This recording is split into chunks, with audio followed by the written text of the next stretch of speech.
waqta'na. Wahai Tuhan kami, janganlah balas dosa kami yang lepas-lepas. Dulu kami bodoh, kami tak tahu apa. Jadi akan datang, tolong jangan percaya jenis ramalan. Kamu akan senang, kamu akan begini. Ya, cuma kita boleh ikhtiar. Kalau kita nak cuba nak senang, kita ikhtiar dengan adat kebiasaan, belajar rajin-rajin, biar ada kelulusan tinggi. Pada adatnya mudah untuk kehidupan di masa datang, tapi bukan kepastian. Kerana kepastian itu akidah di sisi Allah. Soalan seterusnya, betulkah mimpi yang 12 malam sampai 3 pagi merupakan satu tanda? Jawabnya, adakah betul atau tidak? Tidak dapat dipastikan. Tak ada masalah mimpi sebut pukul 12 sampai pukul 3. Mimpi ni ada kala betul, ada kala tidak. Kadang-kadang siang itu betul, kadang-kadang tidak. Dia 3 jenis mimpi. Yang pertama, ru'yatus solihah, mimpi yang benar, mimpi yang baik, mimpi pergi Mekah, mimpi jumpa ulama, mimpi sedekah, mimpi jumpa anak yatim, bantu anak yatim, itu semua mimpi yang baik, yang ada maksud, tanda Allah sayang kita dan sebagainya. Mimpi jumpa orang mati, mak kita mati lama dah, jumpa dalam mimpi, tanda panjang umur, betul lah. Jangan takut, ada orang dia mimpi orang mati, dia kata dia nak mati juga. Yang kedua, mimpi syaitan. Mimpi syaitan ni mimpi-mimpi yang tujuannya untuk takutkan kita saja, bukan ada maksud yang baik, tak ada. Syaitan ni dia kacau dalam jaga dan dalam tidur. Dalam semayang dia masuk. 3 kepak tu. Kita pun nak lelak ada. Dalam rokok, alhamdulillahirabbil-alamin. Dalam rokok, faham? Tu syaitan. Dalam tidur dia mari lagi. Dia panggil mimpi syaitan. Mimpi syaitan ni guna, dalam itu kita tengok benda yang takut sangat. Tu panggil mimpi syaitan. Tak ada maksud, tak ada faedah mimpi tu. Tujuan nak usik kita saja. Jadi siapa yang bangun daripada mimpi syaitan, takut sangat, jumpa hantu macam-macam. Hantu kak limau, hantu kopek macam-macam pasal. Lari tak boleh, kaki kepik pulak di rebang ayam, hantu korkat. Tu semua tu nak suruh kita takut saja. Nabi kata bangun tidur, baca a'udzubillahi minasyaitonirrajim, ludah 3 kali. Lama dah Nabi pesan, mana benda tu berlaku. Tapi ludah molek kena muka tu laki kita, kepu-kepu tu. Mana bukan ludah air dia, buat tuh gitu saja. Yang ketiga, bukan mimpi, igawan saja. Bila sebelum tidur kita duduk teringat sangat benda tu, bila kita tidur saja dia akan nampak. Itu bukan mimpi, igawang dia panggil. Dia akan berlaku kalau kita nak buat sangat. Contoh esok nak pergi sangat, mana apa benda ni, ke Sangwi Lagung. Nak pergi sangat, tak ada cerita lain. Dah ngatuk itu tidur. Bila tidur dah tangan awak gitu. Rupanya dia duduk papang kelosot dah. Faham tak? Tu igawan. Yang kadang-kadang tak, kita tak tidur buat sesuatu apa. Tengok bini kita tangan gerok. Dia pergi hukum gelamah kedah. Faham tak? Derah sangat dia. Gaji tak boleh lagi. Macam mana kita nak tahu seorang itu jodoh kita? Soalan ni dia tak faham tentang jodoh sebenarnya. Jodoh ni bukan maknanya orang yang kekal dengan kita. Patut soalan ni, macam mana kita boleh tahu seseorang itu jodohnya lama dengan kita, baru tepat. Bab jodoh ni pasangan saja. Allah jodohkan kita maknanya dengan seseorang. Jodoh banyak bab. Dalam bisnes orang panggil jodoh kok, tapi kita panggil partnership belakang bisnes. Faham tak? Dalam perkahwinan dia panggil isteri atau suami. Allah jodohkan kita kadang-kadang sebulan sahaja. Kita pun kahwin sebulan, bercerai. Sebab tu bila bercerai, jangan bangkit kejahatan dia. Bila orang tanya, apa cerai? Tak ada jodoh. Soalan asal daripada azali. Faham? Kadang-kadang Tuhan jodohkan kita 6 tahun. Ada tak 6 tahun? Ada tak? Kadang-kadang dia kahwin dengan 3 suami. Rupanya, dia ada 4 jodoh dalam kehidupan. Suami keempat, kekal ke anak cucu. Padahal 3 suami itu bukan jodoh.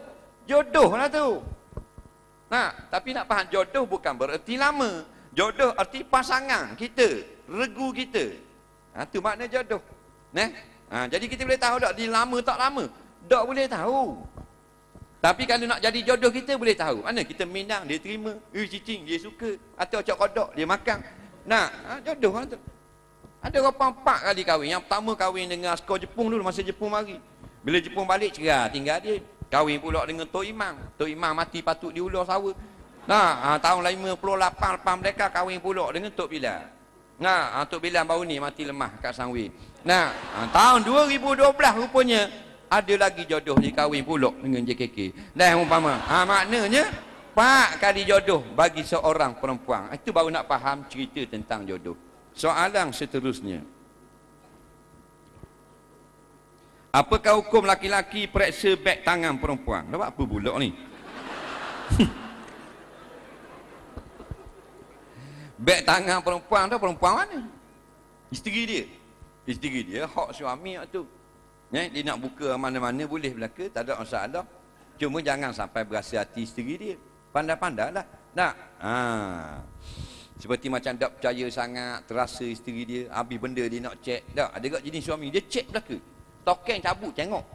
Tengok. Takut curi pitih ke apa. Jadi kalau orang-orang lain pada suami isteri tak boleh nak cek-cek beg tangan gitu. Melainkan kes-kes keselamatan yang berlaku tu lain. Orang perempuan pakai sanggo tinggi. Lagu mana nak buat? Sanggo tinggi, bak sanggo ni. Kalau dia ada rambut panjang, bila dia ikat jadi sanggo, kalau dia lepas tak nampak. Bila dia sanggo, nampak bekas sanggo tu, harus pada syarak, tak salah. Yang dilarang, dia sengaja akak naik tinggi. Faham tak? Itu dilarang. Takut ru'usuhunna ka'asnimatil bukhti, masuk dalam hadis itu. Walau bagaimanapun tidak ijma'. Faham? Setengah pendapat saja yang mengatakan haram, sengaja tinggikan dia. Jadi sebaik-baiknya janganlah sengaja. Tapi kalau kita dah sanggulkan, nampak juga, harus pada syarak. Jadi nampak dengan sebab ikat tak apa. Jangan sengaja ikat biar naik cacang gitu. Itu ramai yang melarang.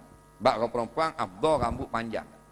Dia afdal sekali. Orang laki-laki afdal rambut pendek. Perempuan takat mana rambut panjang? Takat punggung. Rambut isteri-isteri Nabi. Kalau boleh siapa kat punggung lah. Jangan siapa kat tumit. Jadi kat limau pula. Dah paling pendek dekat bau. Orang perempuan jangan pendek macam orang lelaki, takut jadi menyerupai lelaki, haram pula. Jadi bila rambut panjang pakai punggung, dia pun gulung, dia pun pakai tudung. Nampak tak bekas ha? Nampak tak salah. Dalam bab tutup aurat, ada aurat yang susah kita nak tutup, nampak juga daripada luar, hukumnya dimaaf pada syarak. Dua contoh. Yang pertama kepala, yang kedua bau. Kepala ni lagu mana warak perempuan pakai nikab ke apa, ditutup dengan tudung, nampak tak bentuk kepala? Nampak juga bentuk kepala. Jadi bentuk kepala ni tak haram, padahal dia aurat. Pasal payah nak buat, takkan nak berkuyuk dah lah. Nak dah. Gitu juga dengan bau. Lagu-lagu mana warak pakai sarung tangan ke Mekah mana, dia nampak juga kepala bau. Pasal baju jatuh atas bau.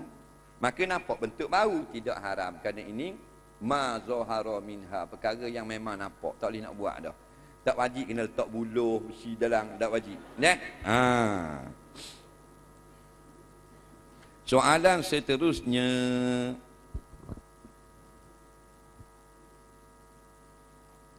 Apa hukum melewatkan solat? Wajib semayang ni dia dalam fiqh dipanggil wajib muwassa'.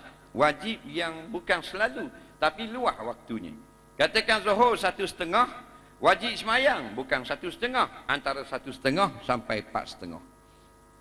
Jadi siapa semayang 1:30 afdal. Siapa yang semayang pukul 2 harus. Siapa yang semayang sampai pukul 4 makruh. Dekat nak masuk asar baru nak semayang haram. Itu saja. Jadi melewatkan jangan sampai nak habis waktu. Katakan kita tengah goreng sayur. Orang perempuan Allahu akbar. Dalam hati kita aku nak semayang pukul 2, tak ada masalah. Atau aku nak semayang 2:45, tak ada masalah lagi. Cuma segera terbaik, dia dapat lebih fadilat. Dan nak takhir jangan sampai habis waktu. Ada orang bangsa dia semayang zuhur, orang bang maghrib baru nak ambil wuduk semayang asar. Hak gini berdosa. Soalan seterusnya. Apa hukumnya orang muslim makan di restoran yang tukang masaknya bukan beragama Islam? Baik. Dalam muamalat dengan orang kafir bukan Islam, ada yang boleh, ada tak boleh. Bukan semua boleh dan bukan semua tak boleh. Kahwin dengan orang kafir tak boleh. Tok imam orang kafir tak boleh. Faham? Tapi kalau tukang dobi orang kafir, boleh. Kita atas baju jubah kerana kita baju semayang, orang kafir yang tukang dobi. Dan dia dobi itu bersih. Boleh buat semayang. Sah pada syarak. Kerana tukang bersih tak syarat Islam. Faham? Sembelih ayam kita, tak boleh orang kafir Cina Buddha, tak boleh. Dia kena orang Islam. Hak tukang pegang ayam kafir, tukang sembelih Islam, boleh. Dia gitu. Jadi ada benda boleh, ada benda tak boleh. Kita jual beli benda, jual baju ke orang kafir, boleh. Kita jual Quran ke orang kafir, haram. Dia tengok pula, dia ada benda-benda. Dia sebab tu kita belajar makin tahu, barulah kita tahu kehidupan yang sempurna diatur oleh Allah Subhanahu wa taala. Jadi kalau orang kafir yang tukang masak, disyaratkan kuali dia tu jangan yang najis.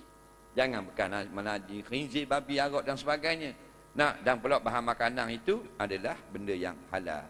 Maka paderi yang masak pun kita boleh makan. Tapi kalau periuk tu kotor najis, ayam pula sembelih tak sah, tu imam yang masak, boleh makan tak? Tak boleh makan juga. Jadi kalau dia bukan sembelih, boleh makan. Dia hanya tukang masak saja. Dengan syarat jangan ada benda yang najis dalam masakan. Soalan seterusnya. Apakah pemakaian terbaik untuk wanita berpurdah adakah warna hitam saja? Apakah hukum kalau umat Islam sambut perayaan agama lain seperti April Fool, Mother's Day dan lain-lainnya? Kerana kalau kita tak buat nasihat, tak nak lakukan perkara dilarang oleh Allah, tapi sebenarnya kita masih juga duk buat lagi. April Fool ni hari mempersendakan orang. Ulama-ulama setuju hari ini diharamkan kita sambut. Bukan hak kita. Bila Sayyidina Umar masuk Islam, sampai perayaan orang musyrikin, Sayyidina Umar bersedih. Nengung dekat Kaabah. Nabi kata, "Apa Umar mau bersedih?" Dulu masa kafir dulu boleh raya gini. Raya kafir dulu. Kata Rasulullah, "Jangan sedih. Allah beri kita 2 hari raya. Raya puasa, raya korban. Cukup lah. Jadi tak payahlah raya-raya hak lain. Cukup dah untuk kita." April Fool ni membodohkan orang. Orang panggil gurau bewok. Dia letak beledi atas pintu bilik air, dia buah air penuh. Kawan tu buka beledi dan balik musing pelepuk. Kalau tutup gini tak apa beledi, kalau turun dengan beledi patah kok kawan tu. Ambil gurau benda gitu. April Fool, kalau tengok dalam YouTube nyaknya buat sama-sama dia. Orang puang tengah beli, orang putih lah. Dia pergi kepik bawah ni. Dia pergi kepik kain. Lepas tu dia akak menang. Faham tak? Bila orang tu lari pada kat cashier, terakak kain. Dia suka ramai-ramai. April Fool. Tak boleh marah. Gurau benda gini. Islam haramkan benda-benda lagu ni. Tak sah. Perayaan kita tu sambut besar-besar orang. Raya puasa, raya haji, hebatkan. Panggil orang miskin mari di rumah. Biar malaikat ramai mari di rumah kita, tupang berkatkan rumah kita. Ni hari kita bagi tak beraya sungguh-sungguh. Hari raya haji tak beli baju raya. Raya puasa beli, pelik sungguh. Padahal sunat berhaju baru pada 2 hari raya. Orang kata tak beli baju raya. Raya haji tak main baju raya. Pulak dah. Ada setengah tu raya puasa pun tak beli baju baru. Tak beli baju raya. Tak main lah bawa baju raya macam budak-budak. Padahal dia bodoh. Dalam Islam sunat baju baru hari raya haji dan hari raya korban. Dan afdal sambut raya korban lebih besar pada raya puasa. Itu yang sebenarnya. 2 ni kalau kita buat seorang sudah cukup bagi kita untuk merasa kepuasan kenikmatan 2 hari raya untuk kita sendiri. Kita ada masa 12 minit 9 saat lagi. Pakaian perempuan ni warna hitam saja ke guana? Jawabnya bukan hitam saja, tetapi sebaik-baik warna adalah warna-warna yang lembut untuk perempuan. Kurangkan pakai hok garang-garang. Kita garang dah, baju garang pula. Pasal perempuan dia garang macam rimah je. Orang lelaki dia tak garang, dia garang dia opeh je. Balik di rumah dok. Kawan kita dia 3 lain, perkida. Bapak lengang ni. Body pakai baju gini. Aku kayu, ubi kayu macam-macam sini. Nampak tak? Dah dia orang persilatan, perkida. Kawan sungguh orang besar perkida lah. Taruh ayah Honda jugalah. Lek ni benda tak nampak lengang. Ni kokak, bola goh macam peseng ada. Body jalan gitu. Ustaz apa khabar gini. Nah, ikat bawa orang kayang bawah dia, anak buah dia beramak lah.